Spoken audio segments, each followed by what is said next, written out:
Assalamualaikum warahmatullahi wabarakatuh. InsyaAllah pada petang ini kita sambung surah Ad-Dukhan daripada ayat yang ke-34 32. Ayat yang ke-32. InsyaAllah kita baca daripada ayat yang ke-32. Semoga Allah memberi kefahaman serta memberi taufik untuk kita beramal dengan ayat-ayat Allah Subhanahu wa taala insya-Allah.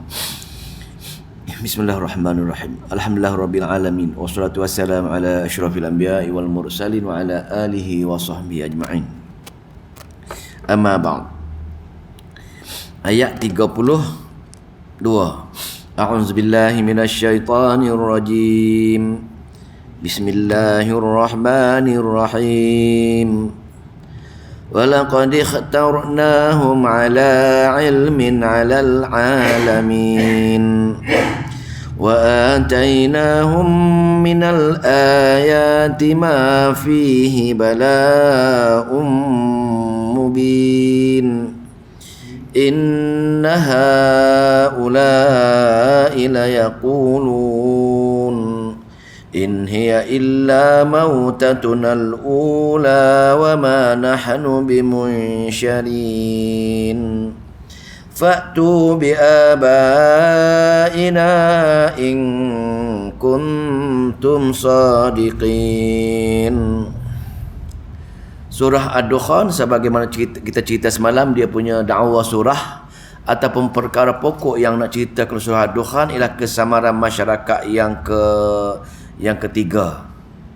Pertama surah Fussilat, kesamaran yang kedua surah Ashura, kesamaran ketiga surah Fussilat, kesamaran keempat surah Ad-Dukhan, iaitu mereka mengatakan mereka menyeru roh-roh wali, roh-roh nabi, kerana mereka mengasakan roh-roh tersebut mendengar, roh-roh tersebut tahu apa yang diseru, roh-roh tersebut mampu bertindak balas.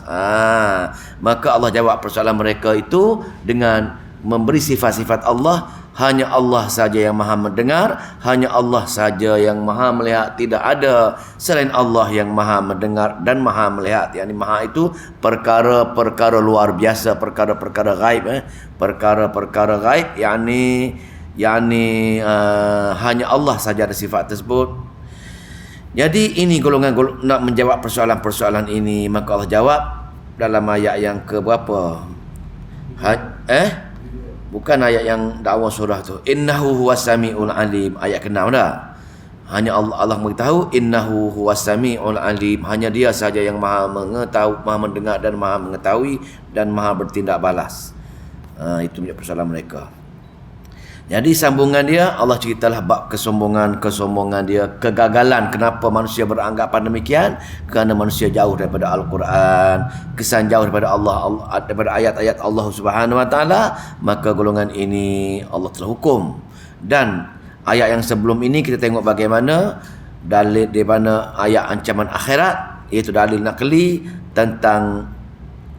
tentang hubungan di antara Musa dengan Fir'aun. Nabi Allah Musa datang jumpa Fir'aun untuk mentadbirkan mereka dengan baca ayat-ayat Allah, tapi ditolak oleh Fir'aun. Maka Allah hukum golongan Fir'aun yakin sekali atas dasar melawan ayat-ayat Allah Subhanahu wa taala. Ayat 32 yang kita baca sekejap tadi, iaitu kerana orang yang beriman dengan Nabi Musa, yakni golongan-golongan Israel, Bani Israel, telah mengikuti Nabi Allah Musa. Walaqad ikhtarnahum ala ilmin 'alal 'alamin. Dan sungguhnya kami telah milih mereka berdasarkan pengetahuan kami menjadi lebih pangkatnya dan penduduk dunia pada zaman itu. Yani Allah menaikkan darjat bangsa Israel kerana dia telah mengikuti Nabi Allah Musa ketika itu daripada golongan Sibti. Dia ikut Musa untuk cross laut, maka Allah selamatkan dia, Allah naikkan darjat dia. Golongan Kipti, golongan Fir'aun, Allah hancurkan dengan menenggelamkan mereka dalam lautan tersebut. Maka ayat yang ke-33, wa atainahum minal ayati ma fihi bala'um mubin. Maka akan beri kepada mereka melalui Nabi Musa berbagai mukjizat, ujian jelas, maka untuk melahirkan sikap mereka. Jelas sekali, itu ayat yang semalam lah. Ayat yang kita nak cerita pada petang ini ialah balik semula kepada penduduk Arab Mekah. Penduduk Arab Mekah ini yang degil. Nabi ajar ayat-ayat Allah, tetap mereka melawan ayat-ayat Allah. Nabi suruh menerima Al-Quran, mereka tetap menolak Al-Quran, malah melarang bangsa-bangsa lain ataupun penduduk Mekah yang lain supaya menolak Al-Quran. Dalam ayat surah kita baca sebelum ini, surah Fussilat, golongan Allah menukilkan kata-kata golongan ini, iaitu waqalal ladzina kafaru, maka berkata golongan-golongan kafir, berkata golongan-golongan Arab musyrik Mekah ini, la tasma'u li hadzal Qur'an walghaw fihi la'allakum taghlibun. Jangan kamu dengar orang baca Al-Quran, dan kalaulah terlanjur kamu duduk dalam majlis-majlis Al-Quran, maka buatlah bising supaya orang tidak sempat memahami Al-Quran tersebut. Inilah di antara kata-kata orang musyrikin Mekah ini. Mereka marah sangat orang memahami Al-Quran. Bukan setakat mereka marah dengan orang mengaji Quran, orang nak mengajar Quran pun mereka cuba bunuh dan cuba berbuat berbagai-bagai tipu daya supaya menghancurkan golongan-golongan yang mengajar ayat-ayat Allah Subhanahu Wa Taala. Maka kalau dia pun tegur, dia meminta dalil bukti dengan Nabi kita lah. Dia pergi jumpa Nabi, bila Nabi ajar ayat-ayat Allah kepada mereka, dia mengatakan hari akhirat ni tidak ada. Dia yakin. Pasal dia tidak mendengar tidak ada kitab. Mereka tidak percaya dengan adanya hari akhirat. Kenapa mereka tidak percaya dengan hari akhirat? Kerana mereka tidak tahu Al-Quran, tak tahu kitab, mereka tidak ada agama. Maka mereka hanya beranggapan saja mengikut agama Nabi Allah Ibrahim. Maka mereka tetapkanlah kita dah hancur semua, jadi tulang ini boleh hidupkan balik, boleh dibangkitkan semula, adanya hari akhirat mustahil. Mustahil. Maka mereka marah dengan Nabi. Maka mereka pun kata, ini bentuk Allah nukilkan kata-kata mereka, iaitu in hiya illa mautatunal ula 34 lagi, in haula ila yaqulun, berbalik kita kepada kisah orang musyrik Mekah, sesungguhnya mereka itu akan berkata kepadamu wahai Muhammad dan kepada pengikut-pengikutmu, in haula, sesungguhnya mereka itu akan berkata macam mana? Maka bila Nabi jumpa dengan dia, Allah nukilkan sesungguhnya orang yang Nabi suruh terima ayat-ayat Allah cerita bab tauhid, cerita bab rasul, cerita bab hari akhirat, mereka Allah pesan Nabi, sesungguhnya mereka akan berkata semacam ini wahai Muhammad. Bagaimana? In hiya illa mautatunal ula wa ma nahnu bimunsyarin. Apa dia? In hiya illa mautatuna, tidaklah ia ada hanya hari akhirat ini, mana mungkin, illa mautatuna, kecuali kematian kami hanya al-ula, kematian kami hanya sekali je. Kalau kami mati sekali ni dah tak adalah kematian kami. Mana susah nak ada hari akhirat? Payah wahai Muhammad, jangan tipu kami lah. Itulah betul-betul kata-kata mereka nak menghina Nabi kita. Wa ma nahnu bimunsyarin, dan tidaklah kami akan dibangkitkan semula pada selepas kemati kami. Kami dah hancur dah. Kadang-kadang kami dimakan harimau ke, dah hancur dah, terbakar ke, manalah boleh nak bangkitkan balik wahai Muhammad. Nak ceritakan dengan kami agak-agak sajalah. Lebih tentulah. Bahkan dicabar lagi. Ayat 36. Fa'tu bi abaina in kuntum shadiqin. Jika tidak, jika kamu kata ada hari akhirat, buktikan. Dia minta dalil. Maka fa'tu bi abaina, maka bawalah kepada datuk nenek kami. Minta dengan Allah, hidupkan balik tu nenek kami. In kuntum shadiqin, kalau kamu kata ada hari akhirat, kami nak tanya tok nenek kami sendiri. Betul kata betul tok nenek ada hari akhirat seperti mamak kata ini? Kalau betul macam tu, cuba hidupkan dia balik. Dia meminta benda bukan-bukan dengan Nabi kita supaya suruh Nabi guna mukjizat untuk menghidupkan balik orang yang dah mati. Maka Allah tak respon, tak jawab apa pun. Pasal apa? Pasal dia tahu inilah cara-cara bisikan oleh syaitan supaya minta yang bukan-bukan untuk menggagalkan dakwah Nabi kepada mereka. Tu ada tanyalah kenapa di sini Allah tak bagi mujizat Nabi. Kenapa Nabi tak boleh menghidupkan orang mati? Nak cerita di sininya, Nabi ada mujizat bila Allah bagi. Bila Allah tak bagi, tak jadilah mujizat tersebut. Mujizat hanya milik Allah Subhanahu Wa Taala, keramat milik Allah Subhanahu Wa Taala. Bila Allah nak beri baru menjadi benda tersebut. Ini Allah tak bagi. Allah pasal apa? Di antara hikmahnya, katalah Allah hidupkan, Allah bagi mujizat kepada Nabi. Takdir macam itu. Maka Nabi akan hidupkan orang tadi. Maka nak kata hari akhirat macam mana, yang mati tok nenek orang Arab ini belum pun ada kiamat lagi, belum ada bangkitkan semua lagi. Maka mustahil. Buat apa panggil macam itu, nak hujah ataupun kedegilan orang Arab saja. Kata dia hidup pun tak boleh cerita juga hari akhirat, pasal belum berlaku kiamat, belum berlaku dibangkitkan balik semula. Mungkin dia akan buat berbagai-bagai fitnah, ahli sihir ke berbagai-bagai lah. Ini taktik orang Arab jahiliah yang dia tanya bukan nak tahu, bukan dapat dalil, tapi membantah sebenarnya. Itu tujuan dia. Maka ibrah kita ambil di sini, ibrah kita ambil di sini. Orang Arab jahiliah ni, dia lebih percaya lagi daripada ajaran tok nenek, daripada ajaran kitab. Nabi cerita ada hari akhirat. Allah esa, aku Nabi, ada hari akhirat. Dia dengar Nabi kata, tapi anggapan dia lebih lagi dia percaya. Tanya tok nenek kami. Kami hanya beriman bila tok nenek kami kata benar. Sebab ayat sebelum ini Nabi kata, walaupun tok nenek kamu itu ajaran salah, kamu nak ikut juga. Betul, kami ikut juga. Kami tak percaya dengan dari bukti yang lain sampai tok nenek kami. Maka ibrah untuk kita kehidupan hari ini pun macam itulah. Bawalah dalil macam mana, bawalah hadis sahih macam mana, bawalah Quran macam mana, tetap mereka beramal dengan apa-apa amalan yang mereka dah pegang sebelum ini. Ceritalah macam mana pun. Dah sebiji macam ayat ni. Panggil tok nenek kami. Kalau tok nenek kami kata betul, baru kami nak ikut. Jadi Allah kata tak boleh. Pasal inilah kedegilan manusia. Bila aku tak buka hidayah, macam itulah manusia selama-lamanya. Maka Allah jawab persoalan mereka tadi. Tanya dia, wahai Muhammad, mengapa mereka masih berdegil lagi? Nabi aku cerita pun dia tak ikut. Tanya dia, macam mana? Ahum khairum am qaumut tuba?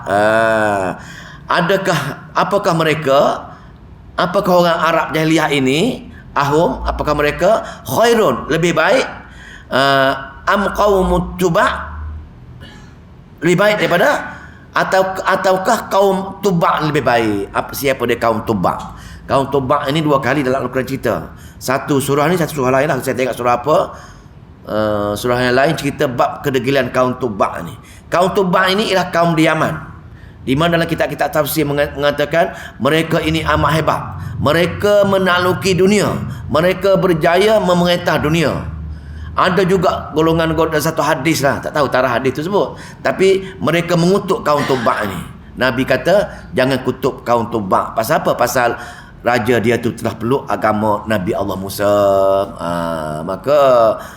Jadi pengikut dia saja yang degil. Jadi yang degil yang Allah hukum ini ialah pengikut kaum Tuba' ni, kaum penduduk Yaman. Apa nama, Himyar. Ada dalam buku sejarah dipanggil kaum Himyar. Hebatlah kaum yang cerdik pandai zaman dulu. Kaum yang amat terror zaman dulu, melebihi kaum Samud segala-galanya. Tamadun ketika itu tamadun kaum Himyar. Bahkan ada mengatakan buat kalender segala itu daripada kecerdikan kaum ini. Hebat dia. Maka Allah tanya wahai mama orang Arab tu, adakah dia lebih hebat ataupun kaum Tuba' yang lebih hebat? Nak ceritanya kaum Tuba' pun aku dah hancur semua sekali, usahakan kamu yang tak ada apa ini wahai orang Arab. Itu umpama dia lah. Maka am qaumut Tuba' wallazina min qablihim, atau kaum-kaum yang selepasnya seperti kaum Ad, kaum Thamud, kaum Nabi Lut, berbagai-bagai kaum lain, di mana semua sekali tersebut ahlaknahum, kami telah membinasakan mereka, innahum mereka, dan innahum sesungguhnya mereka kanu mujrimin, terdiri daripada orang-orang yang telah didapati bersalah kerana melanggar perintah Allah Subhanahu wa taala. Kamu ni orang Arab tak ada apa pun, negeri miskin, kamu pun ilmu tidak ada dah. Mengharapkan Syam, mengharapkan musim panas, pengembara pergi cari berniaga tempat lain. Macam Ustaz Mustafa Suki cerita malam dah, musim sejuk mari ke Syam, mungkin masa panas pergi ke Yaman nak cari berniaga. Kalau tidak, tak boleh, tak ada perniagaan, terpaksa bergantung pada Syam dan juga Yaman untuk perniagaan. Miskin macam kamu, susah macam kamu, kenapa kamu sombong sangat? Yang bak lebih kau kamu, aku dah hukum mereka. Itulah maka ceritanya, jangan kamu sombong lah. Pasal Allah itu maha berkuasa, tetapi Allah bagi peluang lagi kamu sekarang ini. Maka Allah berceritalah ke kudrat dia, kehebatan dia. Wa ma khalaqnas samawati wal arda wa ma bainahuma la'ibin. Dan tidaklah kami menciptakan bumi serta langit di antara kedua-duanya bukannya sebarang penciptaan untuk main-main. La'ibin dah, la'ibun wahyun bukannya untuk main-main saja. Maka kami cipta langit bumi ni untuk kamu guna, wahai hamba, untuk kamu membalas jasa aku, untuk kamu selesa, bukan main-main. Dan setiap aku cipta ini adalah untuk menguji kamu saja. Lepas ini aku musnahkan, aku akan tanya hasil kamu guna nikmat yang aku beri langit dan bumi ini.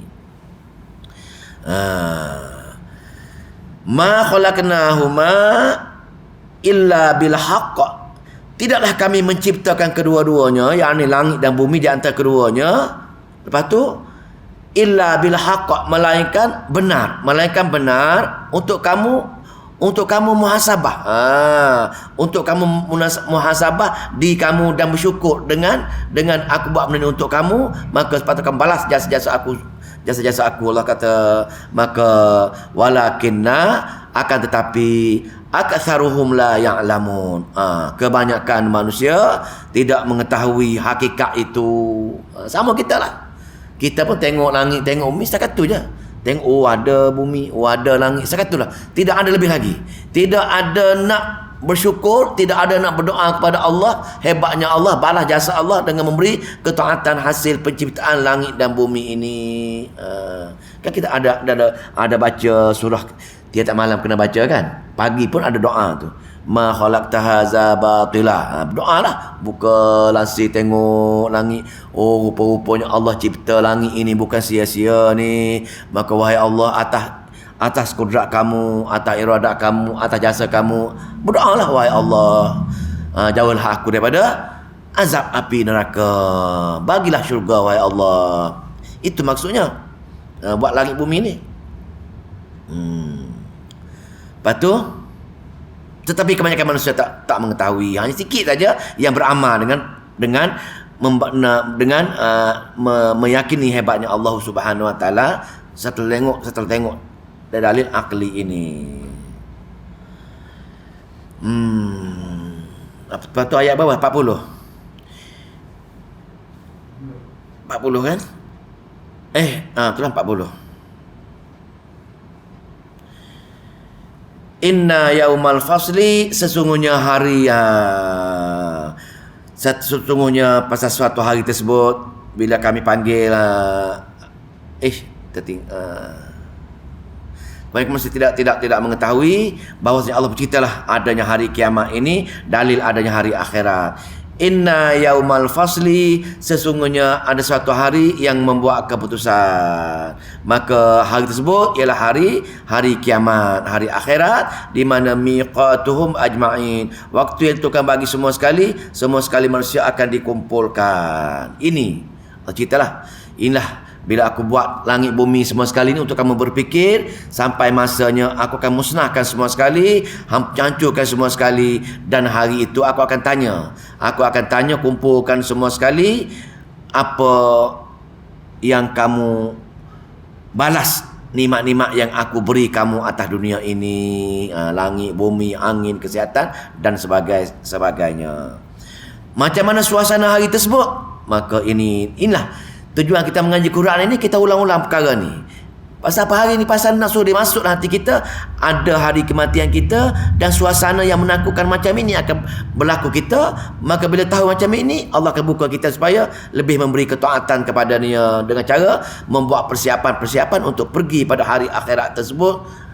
Yauma la yughni maulan, iaitu hari seorang kerabat atau sahabat karib, maulan an maulan syai'a walam hum yunsarun, iaitu hari seseorang saudara atau sahabat karib tidak dapat memberikan sebarang perlindungan kepada seorang kerabat ataupun seorang sahabat karibnya. Dan orang-orang jauh dengan Al-Quran, dan mereka pula tidak akan diberikan sebarang pertolongan. Maka tidak ada pada hari itu orang jauh dengan Al-Quran, orang yang tidak meyakini adanya hari akhirat, lantas dia tidak berusaha nak pergi hari akhirat kerana jauhnya dengan kitab Al-Quran, petunjuk Al-Quran tentang hari akhirat tidak ada pada mereka. Maka pada hari tersebut, hari akhirat tersebut, mereka tidak akan dapat sebarang pertolongan lagi. Tak ada, jangan haraplah ada yang nak tolong dia. Kaum kerabat ke, saudara ke, anak beranak ke, hanya nafsi-nafsi saja ketika itu. Kecuali illa man rahimallah, kecuali orang yang diberi rahmat oleh Allah Subhanahu wa taala. Itu je. Siapa yang diberi rahmat? Semalam mau cerita, orang yang diberi rahmat ini adalah orang yang dekat dengan Al-Quran. Itu je. Pasal Allah kata orang yang dekat dengan Al-Quran akan dapat rahmat dia.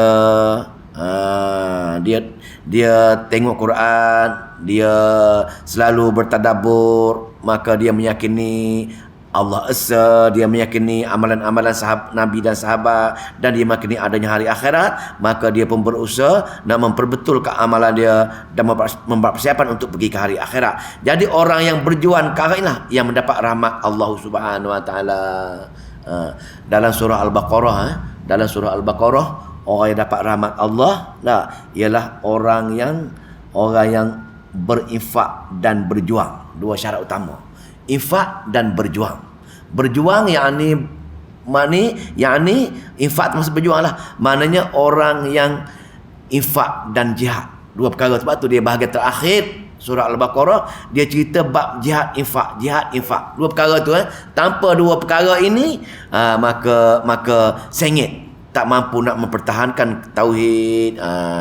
Kena dua perkara tadi. Jihad dan infak. Jihad ni bukan berperang sana, maknanya belajar ayat Allah, menyebar ayat-ayat Allah, beramal dengan ayat-ayat Allah, dan dalam usaha ini juga sanggup mengeluarkan tenaga wang ringgit untuk memenuhi tuntutan ke arah ayat-ayat Allah ini sampai kepada masyarakat kesemuanya. Kalau tidak, tak mampu nak dapat syurga Allah Subhanahu wa taala. Tu ayat yang kita baca, am hasibtum an tadkhulul jannah, bukan senang-senang nak masuk syurga aku tanpa di sisi aku kamu berjuang menyebar ayat-ayat aku dan sabar dalam perjuangan tersebut. Sabar ini ialah sabar mengeluarkan harta, mengeluarkan tenaga tanpa rasa sayang untuk menampung penyebaran ayat-ayat Allah Subhanahu wa taala. Itu je. Illa man rahimallah, itu baru dapat rahmat Allah. Kalau tidak, tak dapat rahmat Allah. Bila terdapat rahmat Allah, syurga pun tak dapat, setakat amalan saja. Innahu huwal azizu, sesungguhnya Allah itu dialah Allah Al-Aziz, maha perkasa dan maha ke-19. Maha perkasa, okey, kalau kamu tak ikut, kamu tak berjuang, tak apa, aku tak kisah dunia ini. Tapi di hari akhirat nanti, Al-Aziz, aku akan hukum kamu pasal aku maha perkasa, tak mampu kamu nak mengalahkan aku. Dan sifat Ar-Rahim pula, memandangkan kamu berjuang, mengikut, dapat rahmat, maka aku ke-19 dengan kamu, maka aku bagi syurga kekal selama-lamanya sana. Tapi untuk orang yang tak dapat rahmat Allah, Allah buat ayat ancam pula dah. Ayat takhwif ukhrawi, ayat ancaman akhirat. Ayat ni lah. Ayat ini kita kena hari-hari mendengar. Supaya apa? Supaya menimbulkan ketakutan. Kenapa Allah buat ayat ancaman? Supaya hati kita takut. Bila hati kita takut, kita berdoa dengan Allah. Bila kita berdoa, kita ikhlas dengan Allah, baru Allah buka hati kita supaya memberi ketaatan nak belajar ayat-ayat Allah Subhanahu wa taala. Jadi Allah ugut kita dengan menakutkan kita dengan ayat tahwif ukhrawi, ayat ancaman akhirat bagaimana berlaku, iaitu inna syajarataz zakum, sesungguhnya pokok zakum. Dicerita dalam ayat lain, pokok zakum yang satu pokok yang duduk dalam api tak terbakar. Jadi bila Nabi baca ayat ni, pokok zakum dalam neraka ini, mereka gelak lah. Mana boleh pokok tak terbakar? Dia kata macam tu. Jadi Allah cerita macam ni. Patutnya mereka percaya dengan kata-kata Allah dan kata-kata Rasulullah. Pasal ini dalil yang sahih. Tapi mereka mempermain-main pasal tak yakin dengan perkara ini. Maka inna syajarataz zakum, sesungguhnya pokok zakum itu apa dia? Ta'amul athib. Itulah yang menjadi makanan orang-orang yang engkar ayat Allah tadi, dan kesan engkarnya dia dihumbankan ke dalam neraka Jahannam. Kalau kita ceritalah, itu untuk makanan orang dalam neraka. Kalau kita cerita, jangan makanlah kan. Jangan makanlah pokok zakum. Pokok zakum tu pokok yang daripada api. Bila berduri, panas, suar dekat muka saja hancur muka. Tak masuk juga.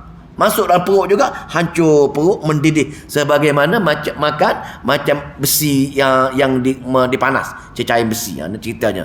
Tapi nak cerita di sininya, dahsyatnya neraka, dahsyatnya lapar.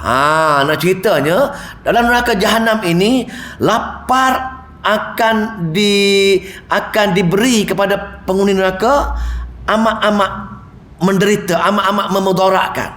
Lapar mereka tak boleh cerita sehingga sanggup makan api. Maksudnya dah bakar api dah. Tapi lapar tadi lebih teruk lagi pada api, maka dia sanggup demi untuk menghilangkan lapar dia sanggup makan api lain, makan buah zakum. Yang makan buah zakum tadi sanggup.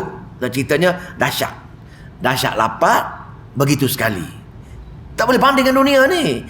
Lapar setakat sebulan mati, 2 bulan mati, 2 bulan tak makan, kita mati ya. Bila kita mati, stop. Dalam neraka ini, 1 juta tahun, 2 juta tahun, lapar, tak makan apa-apa. Makan mana buat? Itu nak cerita ni. Lapar kata laparnya, tak menderita, tak menderitanya lapar sangat, sanggup makan buah zakum ini. Jadi Allah cerita, bagaimana dalam perut, dalam ayat lain, muka saja. Dekat saja buah zakum, terbakar dah muka panahnya. Allah cerita, kalmuhli, makanan itu amat-amat panas seperti kalmuhli yaghli, maknanya seperti perak cair tu, perak yang orang lebur perak yaghli, yang mendidih.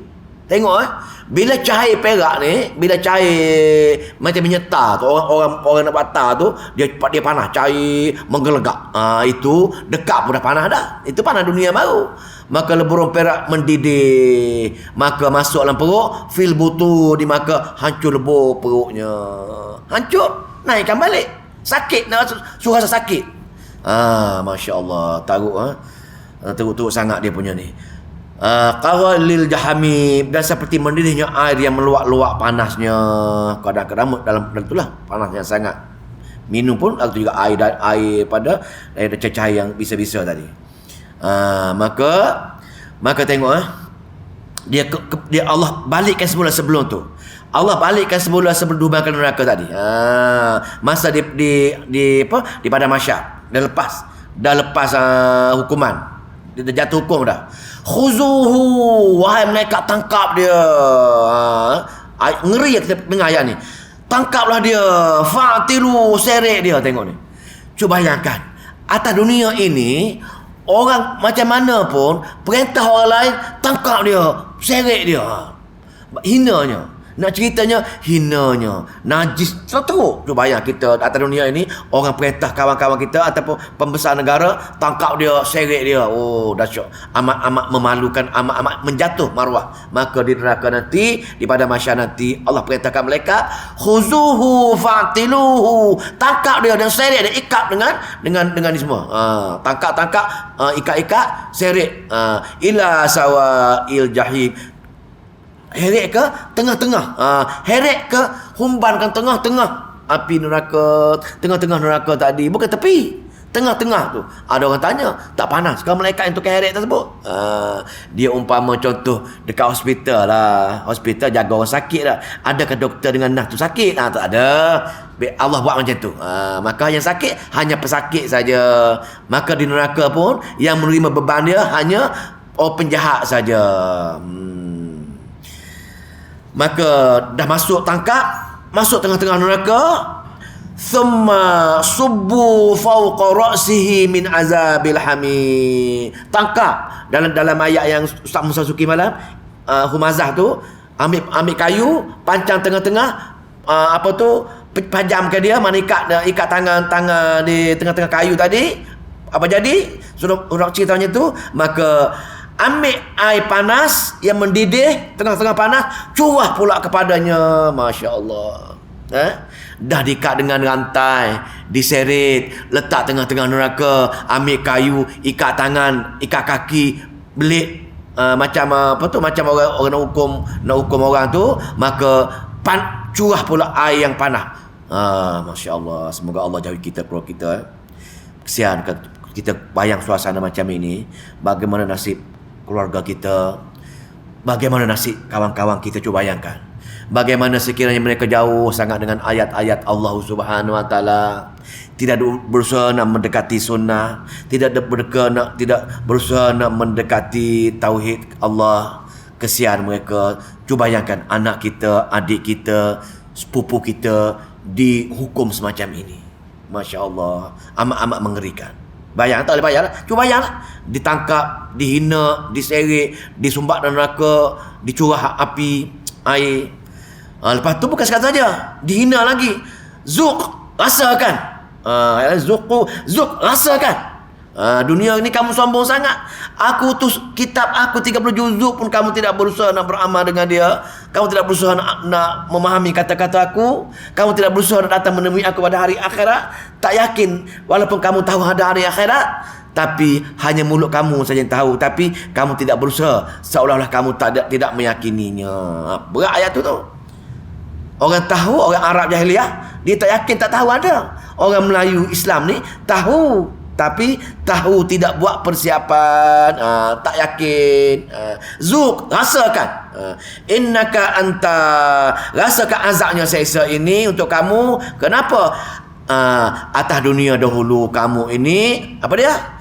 Kamu ini adalah Al-Azizul Karim. Kamu ini seorang berpengaruh. Kamu suka dengan dunia. Kamu banyak duit. Orang muliakan kamu. Semua segala-gala kamulah. Jadi atas kamu dunia ini orang yang besar dan berpengaruh dan terhormat di kalangan masyarakat kamu.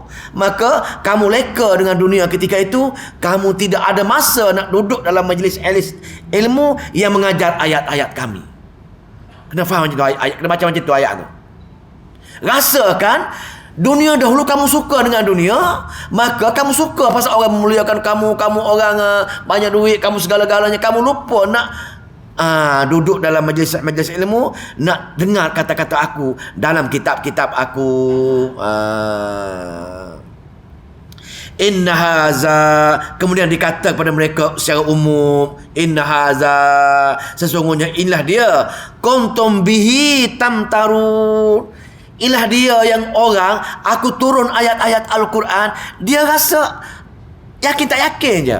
Tak belajar pun tak apa ni, baca saja. Tak belajar pun tak apa, tak faham pun tak apa, kita orang Melayu, Quran bahasa Arab. Ini bentuk-bentuk ungkapan tamtarun, ragu-ragu terhadapnya. Sungguh inilah azab kerana dahulu kamu ragu-ragu terhadap kitab yang kami turunkan. Atas faktor tu kamu tak tahu adanya hari akhirat dan kamu tidak siap hari akhirat, kerana hari akhirat hanya diceritakan oleh kitab-kitab kami saja. Jadi bila kamu tak ragu-ragu dengan perkara ini, maka inilah balasannya.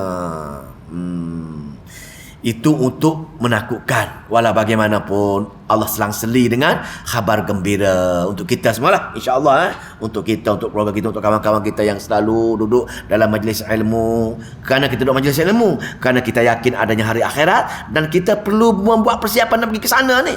Nak buat pahala sebanyak mungkin, nak buat amal yang sunnah betul-betul. Pasal apa? Pasal takut dengan Allah, nak jumpa di hari akhirat. maka kita berusaha kerana kita meyakini ada hari akhirat, kita berusaha menambahkan amalan, memperbetulkan amalan. Maka untuk golongan-golongan yang semacam ini Allah bagi tabsyir ukhrawi, khabar gembira untuk hari akhirat. Apa dia? Innal muttaqina fi maqamin amin. Sesungguhnya orang yang bertakwa, yakni orang takut dengan Allah, orang jaga hukum Allah, itu takwa. Bila takut dengan Allah, kenapa dia takut? Dia baca ayat-ayat Allah. Kenapa dia bila baca ayat-ayat Allah, dia pun apa yang Allah suruh dia segerakan, apa yang Allah larang dia tinggalkan. Itulah menaati perintah Allah. Itulah muttaqin.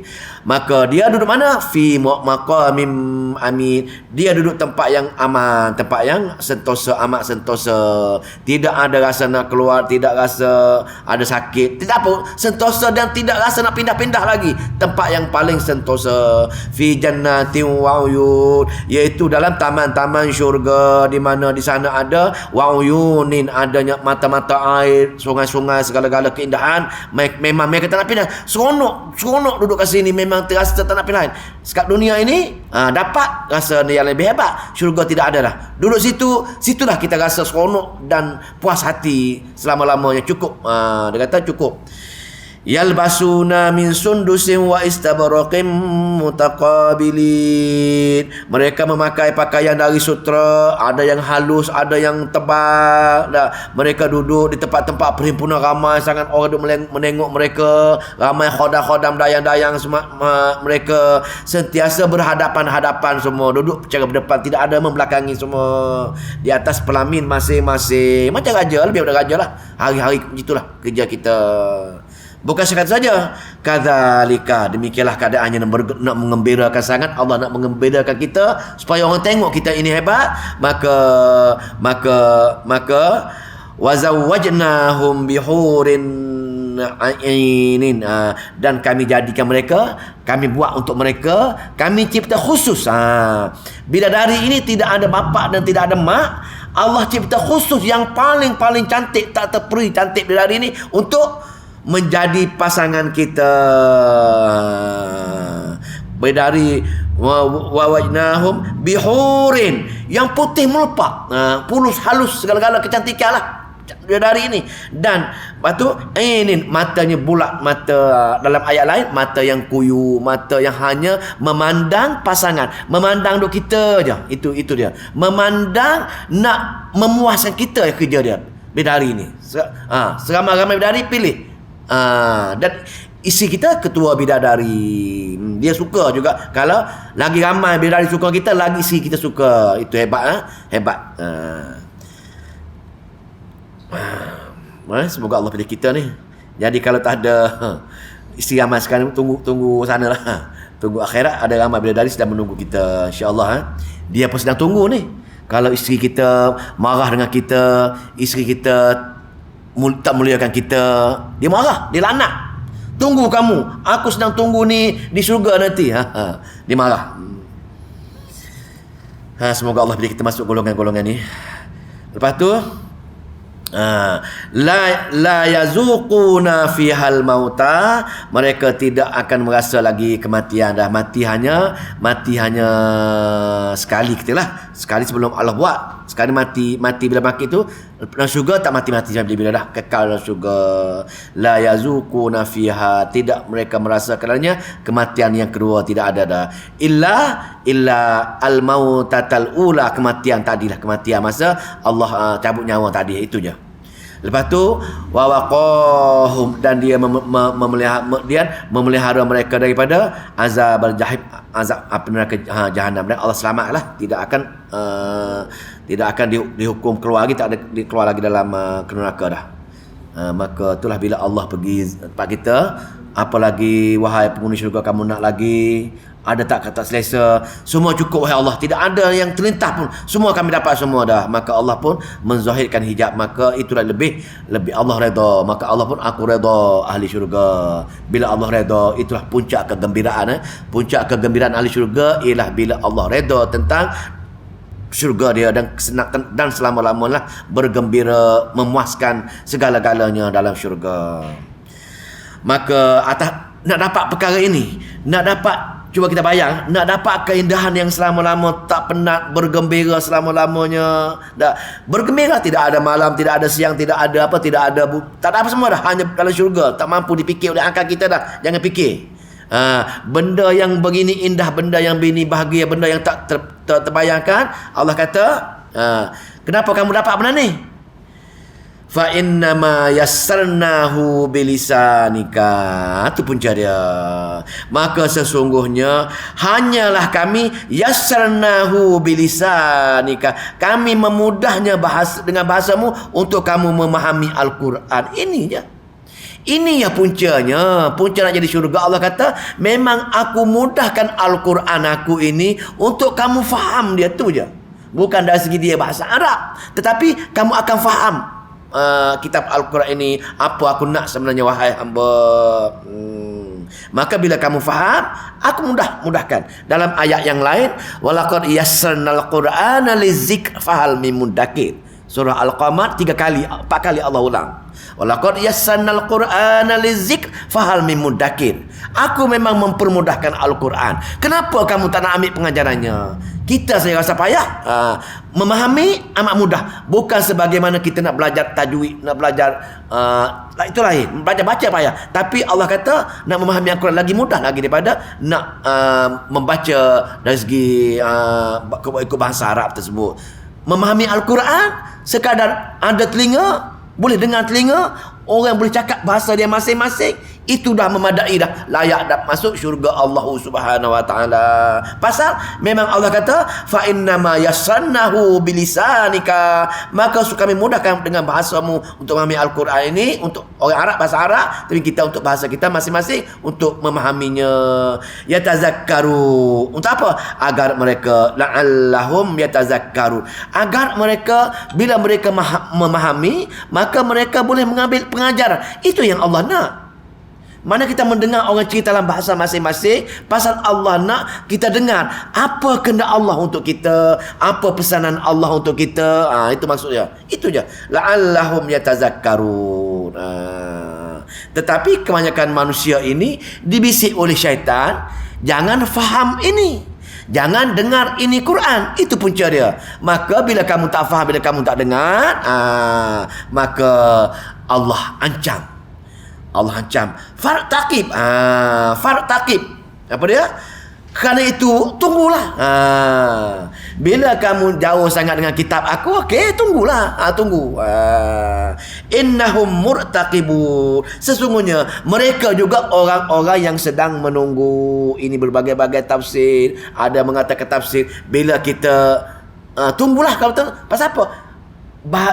Allah akan hukum dia di hari akhirat nanti. Tunggu mati saja, kamu lalai leka dengan ayat aku, tunggu akan hukum kamu. Ada juga mengenai Nabi, mengenai orang Arab jahiliyah, yang mengatakan tunggulah bila kamu ni, Allah akan hukum kamu juga, orang Arab ketika itu.